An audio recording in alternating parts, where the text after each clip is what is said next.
¿Alguna vez has sentido el aliento frío de lo antiguo en la nuca, allí donde la niebla se casa con el musgo y los carballos susurran secretos que el cristianismo no ha logrado acallar? En las fragas profundas de la Galicia de finales del siglo XV, cerca de la costa donde el Atlántico ruge sus leyendas, se acurrucaba la aldea de Aldea Verde, un puñado de casas de piedra oscura aferradas a la ladera como lapas temerosas. Y más allá, donde el bosque se espesaba hasta volverse casi impenetrable, vivía el ara. El ara conocía el lenguaje del viento entre las hojas, el murmullo del agua sobre las piedras lisas, la virtud callada de cada hierba que brotaba bajo la sombra húmeda de los castaños. Con 27 años, sus ojos oscuros guardaban la profundidad de pozos ancestrales, y su largo cabello castaño, a menudo recogido en una trenza funcional, ondulaba como las aguas de un río secreto. Era delgada pero fuerte, sus manos teñidas por la tierra y los pigmentos vegetales, sus ropas sencillas marcadas por el trabajo constante.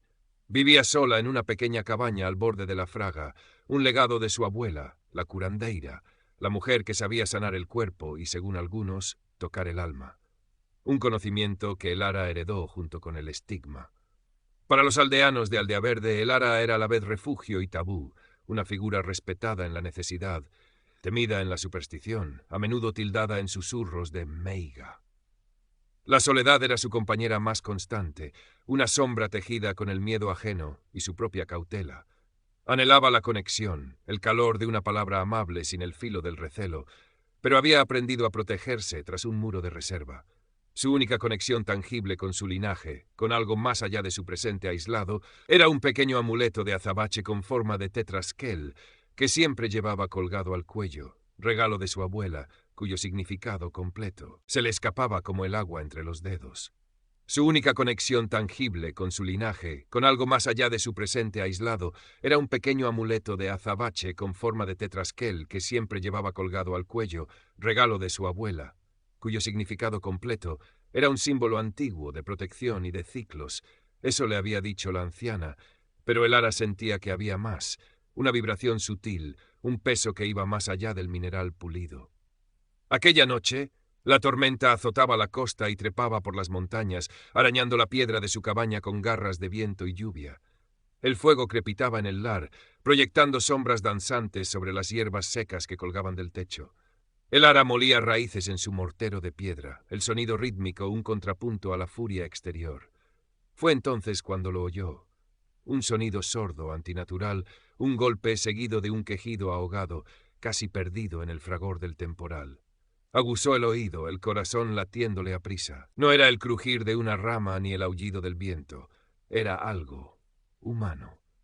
Dejando el mortero, se acercó a la pesada puerta de madera. Dudó un instante. La noche y el bosque eran dominios de lo impredecible, de historias que helaban la sangre. Pero la compasión, esa raíz profunda que ni la soledad ni el miedo habían logrado arrancar, la impulsó a descorrer el cerrojo. El viento la golpeó con fuerza, trayendo consigo el olor a tierra mojada y a pino. Alumbrando con un candil cuya llama vacilaba, miró hacia la linde del bosque. Allí, caído entre los helechos empapados, yacía un hombre.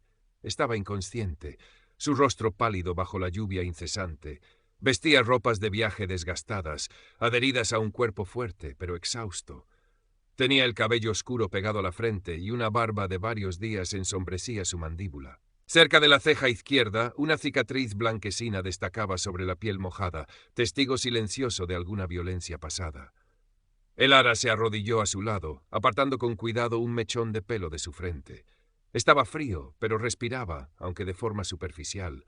No había señales evidentes de una herida grave, más allá del agotamiento extremo y quizás algún golpe. La decisión fue instantánea, nacida de ese instinto sanador que era su esencia. No podía dejarlo allí, a merced de la tormenta y de lo que pudiera acechar en la oscuridad. Reunió sus fuerzas y con considerable esfuerzo logró incorporarlo. Era pesado, un peso muerto de músculo y hueso. Arrastrándolo más que llevándolo, consiguió meterlo en la cabaña, cerrando la puerta tras ellos para dejar fuera el aullido del viento. Lo depositó con cuidado sobre un jergón cerca del fuego. El calor de la estancia pareció reanimarlo ligeramente. Un leve gemido escapó de sus labios. El ara trabajó con rapidez y eficacia. Le quitó las ropas empapadas y frías, cubriéndolo con mantas gruesas y secas. Examinó su cuerpo en busca de heridas ocultas, pero solo encontró magulladuras y rasguños, señales de una caída o una lucha reciente. La cicatriz en la ceja era antigua. Lo que más le preocupó fue la profunda extenuación que emanaba de él, un cansancio que parecía ir más allá de lo físico, como si su misma alma estuviera agotada. Preparó una infusión caliente con valeriana y melisa, hierbas para calmar y ayudar al descanso. Con cuidado levantó su cabeza y le hizo beber unos sorbos. Él tragó con dificultad, sus ojos cerrados con fuerza. Durante los días siguientes el hombre flotó entre la consciencia y el delirio febril. Elara apenas durmió, velando su sueño, cambiándole los paños húmedos en la frente, administrándole sus brebajes de hierbas. Escuchaba sus murmullos inconexos, palabras sueltas sobre sombras, agua fría, juramentos rotos y un nombre femenino susurrado con una mezcla de terror y anhelo. Liana. No preguntó. No era su lugar. Su tarea era sanar el cuerpo. El alma tenía sus propios secretos y sus propios tiempos.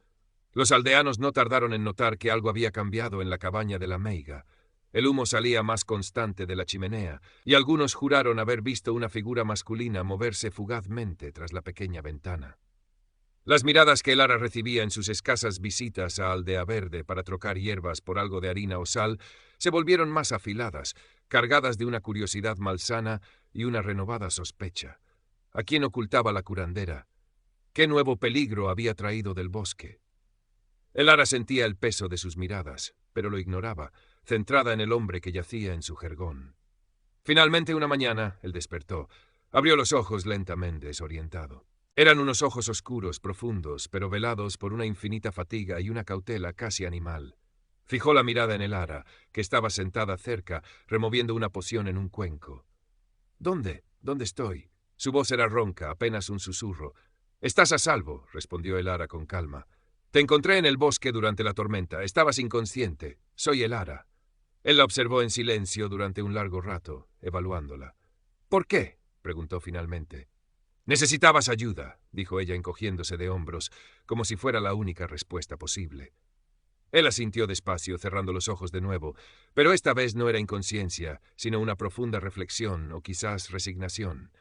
Cuando volvió a abrirlos, había una sombra de gratitud en ellos. «Me llamo Mateo», dijo. Mateo se recuperó lentamente bajo los cuidados de Elara. Era un hombre de pocas palabras, pero sus acciones hablaban por él. Tan pronto como pudo mantenerse en pie, insistió en ayudar. Cortaba leña con una fuerza sorprendente, reparaba el pequeño cercado donde Elara cultivaba algunas hortalizas, acarreaba agua del arroyo cercano. Se movía con una eficiencia silenciosa. Sus manos, aunque ásperas, demostraban habilidad en tareas diversas.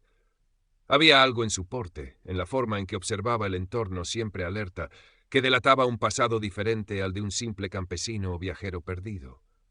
Quizás un soldado, pensó Elara, recordando la cicatriz y la tensión constante en sus hombros. Entre ellos se estableció una rutina tranquila, una convivencia tejida de silencios cómodos y tareas compartidas. Elara sentía cómo las defensas que había construido durante años de aislamiento comenzaban a resquebrajarse ante la presencia constante y respetuosa de Mateo. Él nunca preguntaba por su vida, por las miradas de los aldeanos, por el amuleto que ella nunca se quitaba. Aceptaba su conocimiento de las hierbas sin cuestionarlo, observando con silencioso interés cómo preparaba sus ungüentos y pócimas. Por su parte, Elara respetaba su silencio sobre el pasado. Veía la tormenta que a veces nublaba sus ojos, la forma en que su mano iba instintivamente a una daga que mantenía oculta bajo su ropa de repuesto, el sobresalto que le provocaba un ruido inesperado en el bosque. Sabía que cargaba con un peso enorme, un secreto que lo consumía. Pero esperaría. Si él decidía confiar en ella, lo escucharía. Sin embargo, la paz era frágil, como la fina capa de hielo sobre un charco en invierno. Pronto comenzaron a suceder cosas extrañas, sutiles al principio, pero cada vez más inquietantes. Las plantas más cercanas a donde Mateo dormía parecían marchitarse sin motivo aparente, sus hojas volviéndose pardas y quebradizas. Los animales del bosque, que solían acercarse a la cabaña atraídos por la calma de Elara, ahora se mantenían a distancia, observando con recelo desde la espesura. Algunas noches, ambos se despertaban sobresaltados por el mismo sueño opresivo, la sensación de ahogarse en agua helada, una presencia invisible que los observaba desde la oscuridad, el susurro de un nombre. liana. Elara notó también un cambio en el amuleto de azabache. A veces, sin previo aviso, parecía calentarse ligeramente contra su piel o vibrar con una energía casi imperceptible, especialmente cuando Mateo estaba cerca y visiblemente perturbado. Era como si el antiguo talismán reaccionara a la sombra que seguía al hombre. Las habladurías en Aldea Verde se intensificaron. Ya no eran solo susurros, eran acusaciones veladas. La mala suerte parecía haberse instalado en la linde del bosque desde la llegada del forastero. Un par de ovejas se habían perdido, una cosecha temprana de nabos se había podrido inexplicablemente. La culpa, como siempre, recaía sobre la mujer que vivía al margen, la meiga, y ahora también sobre el desconocido que albergaba. Sintiendo una creciente inquietud, Elara decidió buscar el consejo de la única persona en la zona que quizás podría entender, o al menos escuchar sin juzgar de antemano, Fray Simón. El ermitaño vivía en una pequeña y austera construcción de piedra cerca de unas pedras fitas, menhires ancestrales que marcaban un lugar considerado de poder desde tiempos inmemoriales. Fray Simón era un hombre anciano, de rostro arrugado como la corteza de un roble y ojos claros y penetrantes. Había llegado a la región hacía muchos años, buscando soledad y reflexión, y mantenía una relación de respeto distante con los aldeanos. Conocía las historias antiguas, las leyendas que la Iglesia intentaba borrar, pero que persistían en el alma de la tierra gallega. Current Part Characters, 13.866. Total Characters, 1.830. Elara subió por el serpenteante que llevaba la ermita, el aire fresco de la mañana cargado del olor a tierra húmeda y hojas en descomposición. Encontró a Fray Simón sentado en un banco de piedra fuera de su morada, observando el vuelo de un halcón peregrino. Un gato negro, grande y de mirada inteligente, dormitaba a sus pies. «Paz contigo, Fray Simón», saludó Elara, deteniéndose a una distancia respetuosa. El ermitaño volvió la cabeza lentamente, sus ojos claros estudiándola sin sorpresa. «Y contigo, Elara, hacía tiempo que no subías por aquí. ¿Qué te trae a la morada de este viejo anacoreta?» Su voz era rasposa, pero no hostil. Elara dudó, buscando las palabras adecuadas. «Son cosas extrañas las que ocurren cerca de mi cabaña, padre, desde que acogí a un viajero que encontré herido. El hombre al que llaman Mateo», asintió Fray Simón, demostrando que poco escapaba a su conocimiento, incluso en su aislamiento. «¿Quiénes somos para desafiar la naturaleza?» Elara describió los fenómenos, las plantas marchitas, el recelo de los animales, las pesadillas compartidas, la sensación de una presencia opresiva. Mencionó también la reacción de su amuleto. Fray Simón escuchó en silencio, acariciando la cabeza del gato negro. Cuando Elara terminó, permaneció pensativo unos instantes. «La fraga es antigua, hija», dijo finalmente. «Más antigua que la aldea, más antigua que mi ermita, quizás más antigua que la fe que profeso. Guarda memorias y poderes que no siempre son benévolos. Hay lugares, fuentes, piedras que exigen respeto, y hay entidades ligadas a ellos». Hizo una pausa, mirando hacia las profundidades del bosque. «Las muras encantadas, espíritus del agua y de la tierra, guardianas de tesoros o pasajes, no son inherentemente malas, pero son celosas de lo suyo. Un juramento hecho ante ellas y luego roto, una ofensa a su morada, un objeto tomado sin permiso. Eso puede despertar una ira que persigue al ofensor a través del tiempo y el espacio». Los ojos de Elara se abrieron de par en par. Las palabras del ermitaño resonaban con los murmullos febriles de Mateo con el nombre Liana. «¿Este hombre, Mateo, lleva consigo la sombra de una deuda impagada?», preguntó Fray Simón, más afirmando que preguntando. «No lo sé», admitió Elara. «No habla de su pasado, pero hay un gran dolor en él y miedo». «El miedo es la sombra de la culpa», sentenció el anciano. Luego su mirada se posó en el tetrasquel de azabache que colgaba del cuello de Elara. «¿Y tu amuleto? Muéstramelo». Elara se lo quitó con cuidado y se lo tendió. Fray Simón lo tomó entre sus dedos nudosos, examinándolo a la luz del sol filtrado por las hojas. Azabache de la costa y un tetrasquel, símbolo de ciclos, de movimiento, pero también de protección ancestral. Tu abuela sabía lo que hacía al dártelo. El azabache repele lo negativo, absorbe las malacenes. Pero su poder no es automático, Elara. Depende de la voluntad, de la intención de quien lo porta, de la fuerza vital que lo anima, y quizás de la herencia que llevas en la sangre. Le devolvió el amuleto. «Vigila a ese hombre, Elara, y vigílate a ti misma. Hay sombras que se aferran con fuerza». El ara agradeció al ermitaño y emprendió el camino de regreso, el corazón encogido por la inquietud. Las palabras de Fray Simón habían dado forma a sus temores. Mateo no estaba simplemente huyendo de un pasado doloroso, estaba siendo perseguido por algo sobrenatural, algo ligado a una ofensa, a un juramento roto. ¿Y qué papel jugaba ella en todo aquello? ¿Era su cabaña un simple refugio temporal, o se estaba convirtiendo en el nuevo foco de la ira de esa entidad desconocida? La conversación con Fray Simón dejó a Elara sumida en una profunda zozobra. Observaba a Mateo con nuevos ojos, buscando señales, intentando descifrar el enigma tras su mirada atormentada. Él pareció sentir el cambio en ella, la pregunta no formulada en su silencio. La tensión entre ellos creció, una cuerda invisible tensándose día a día. Mateo se volvió aún más retraído, sus momentos de alerta se intensificaron. A menudo lo encontraba mirando hacia la espesura del bosque con una expresión de angustia contenida, como si esperara ver algo emerger de entre los árboles.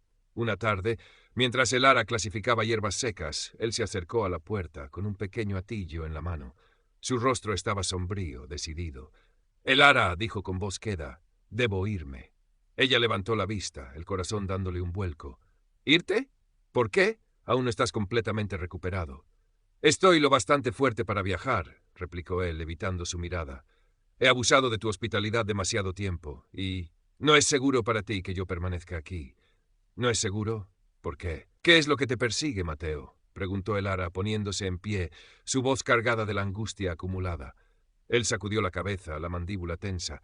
«No puedo decírtelo, solo, créeme, debo irme antes de que sea demasiado tarde». «¿Demasiado tarde para qué?», insistió ella, acercándose. Podía sentir el miedo emanando de él, un miedo frío y profundo. «Mateo, háblame. No puedes simplemente aparecer y desaparecer así. Algo te atormenta, algo que está afectando este lugar a mí. Necesito saber». Él levantó la vista, sus ojos encontrándose con los de ella. Vio la determinación en la mirada de Elara, pero también la preocupación genuina, la conexión que habían forjado en su silenciosa convivencia. Vaciló, una lucha interna reflejándose en su rostro. «Es una maldición», admitió finalmente, su voz apenas un susurro roto. «Algo que hice hace mucho tiempo. Como soldado, rompí una promesa, ofendí a alguien poderoso. Y ahora me sigue, trayendo desgracia allá donde voy. No quiero que te alcance a ti». Era una confesión parcial, fragmentada, pero era más de lo que había dicho nunca. El ara sintió una mezcla de alivio por su sinceridad y un miedo creciente por la naturaleza de esa amenaza. «¿Quién? ¿Quién te persigue?», preguntó suavemente. Pero Mateo retrocedió, cerrándose de nuevo. «No importa quién, solo importa que debo alejarme, por tu bien». Dio media vuelta, dispuesto a marcharse. «No», exclamó el ara, agarrándole del brazo. La sorpresa detuvo a Mateo. «No te irás así. Si hay un peligro, lo enfrentaremos juntos. Huir no ha solucionado nada, ¿verdad? Solo ha prolongado tu sufrimiento». Él la miró, asombrado por su vehemencia, por su inesperada oferta de compartir su carga. Vio la fuerza en sus ojos, la misma fuerza tranquila que usaba para sanar, para enfrentarse a la hostilidad de la aldea. Por un instante, la esperanza luchó contra el miedo, arraigado en su interior. Pero el miedo era un viejo conocido, un compañero fiel. «No lo entiendes, Elara», dijo con amargura. «No puedes enfrentarte a esto. Nadie puede». Se soltó suavemente de su agarre. «Gracias por todo. Nunca olvidaré tu bondad». Y antes de que ella pudiera decir nada más, salió de la cabaña y se internó rápidamente en el bosque, desapareciendo entre las sombras del atardecer. El ara se quedó inmóvil, el eco de sus palabras resonando en el silencio. Una sensación de pérdida y temor la invadió, pero también sintió una punzada de determinación. No podía dejarlo ir así, huyendo hacia la misma oscuridad que lo consumía. Recordó las palabras de Fray Simón sobre las muras, los juramentos rotos, los lugares de poder, y recordó el nombre susurrado por Mateo en sus delirios, Liana. ¿Habría ido a enfrentarla o simplemente a seguir huyendo? Una corazonada, una mezcla de intuición y conocimiento del bosque, le indicó un posible destino, el manantial escondido, un lugar del que su abuela le había hablado en susurros, un enclave antiguo y poderoso, evitado por los aldeanos. Decidió seguirlo. Esperó a que la luna casi llena se elevara sobre las copas de los árboles, bañando la fraga con una luz plateada y fantasmal. Se puso una capa oscura, cogió un pequeño cuchillo que usaba para cortar hierbas y se aseguró de que el amuleto de azabache estuviera firme contra su pecho. Salió de la cabaña y se adentró en el bosque, siguiendo un sendero apenas visible que solo conocían los que, como ella, se atrevían a explorar las profundidades de la fraga. El bosque nocturno era un mundo diferente. Los sonidos familiares del día daban paso a susurros extraños, al ulular de los búhos, al crujir de ramas bajo patas invisibles. La niebla comenzaba a levantarse del suelo húmedo, creando formas espectrales entre los troncos retorcidos. El ara avanzaba con sigilo, sus sentidos alerta. Conocía bien estos caminos, pero esa noche el aire parecía más denso, cargado de una expectación eléctrica.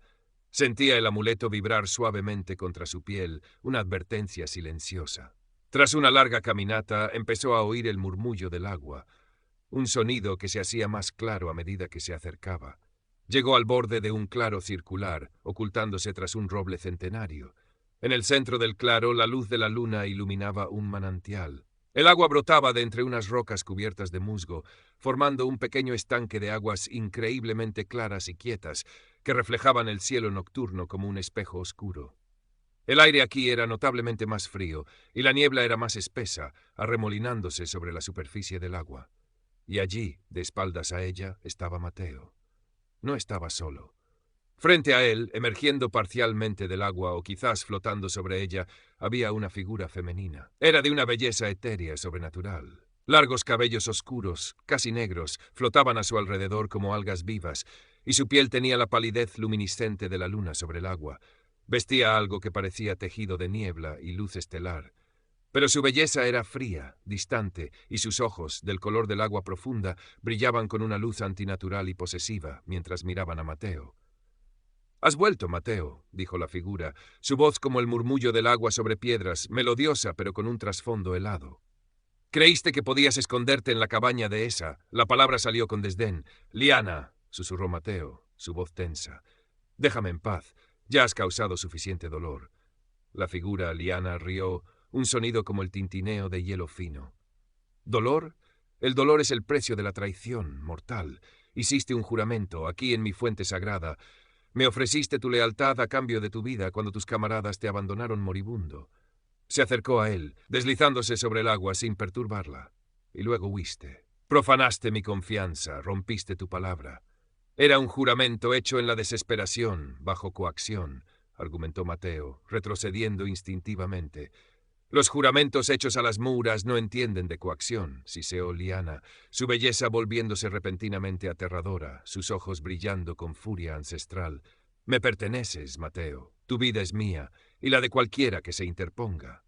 Su mirada pareció buscar algo en la oscuridad del bosque, deteniéndose inquietantemente cerca de donde el ara se ocultaba.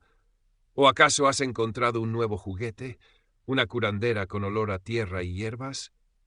No hables así de ella, gritó Mateo, dando un paso al frente, su mano en la daga oculta. Ella no tiene nada que ver en esto. Todo tiene que ver conmigo, replicó Liana, su voz subiendo de tono, haciendo que el agua del manantial se agitara violentamente. Eres mío, y si no puedo tenerte, nadie lo hará. La desgracia te seguirá como tu propia sombra, tocará a todos los que ames hasta que vuelvas a mí o te consumas en la soledad. El ara observaba, paralizada por el miedo y la revelación. Aquella era la entidad, la mura encantada, la fuente de la maldición de Mateo. Su belleza era una máscara para una posesividad implacable y una ira antigua. Y ella, el ara, era ahora un objetivo. Sintió el amuleto vibrar con más fuerza, casi dolorosamente contra su pecho.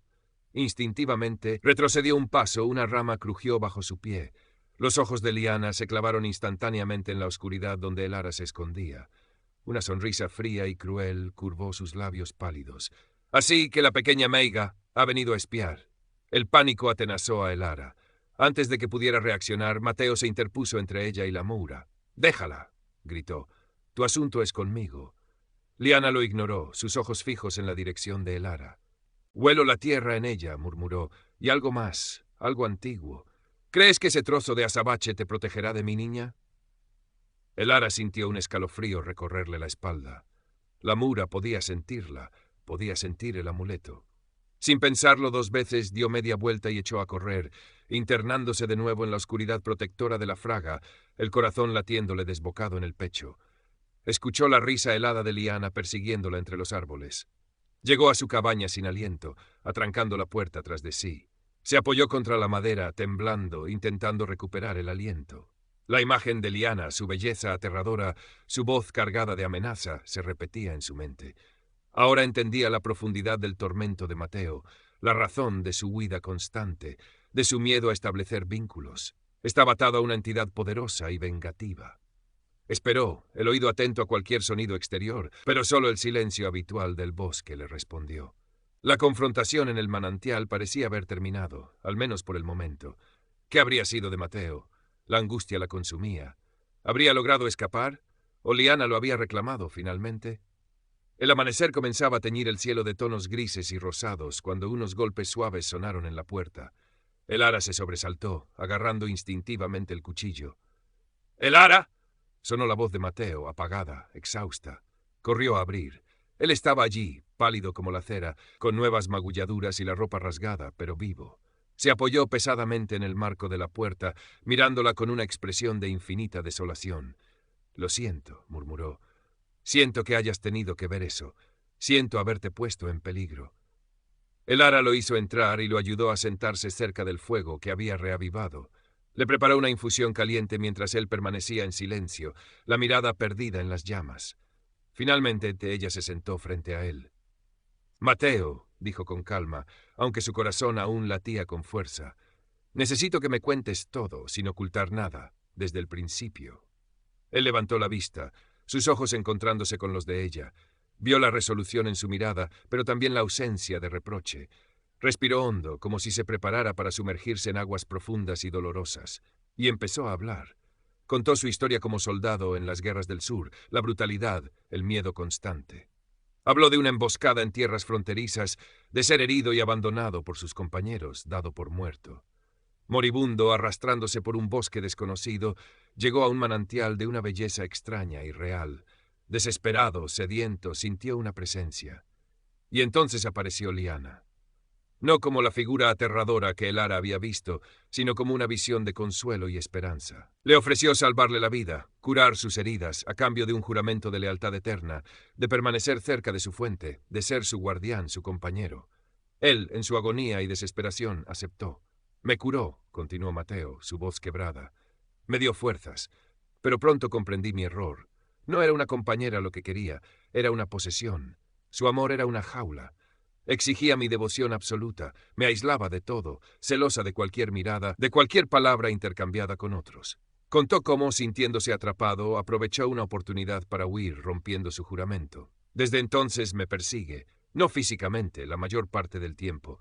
Su poder está ligado al manantial, pero su influencia, su maldición, me sigue.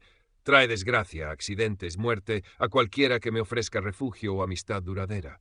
Por eso huía. Por eso intenté alejarme de ti. Terminó su relato, agotado, vulnerable. Esperaba ver rechazo en los ojos de Elara, miedo, quizás incluso odio. Pero ella solo lo miraba con una profunda compasión. No es tu culpa, Mateo, dijo Elara suavemente, alargando una mano y posándola sobre la de él. Estaba fría.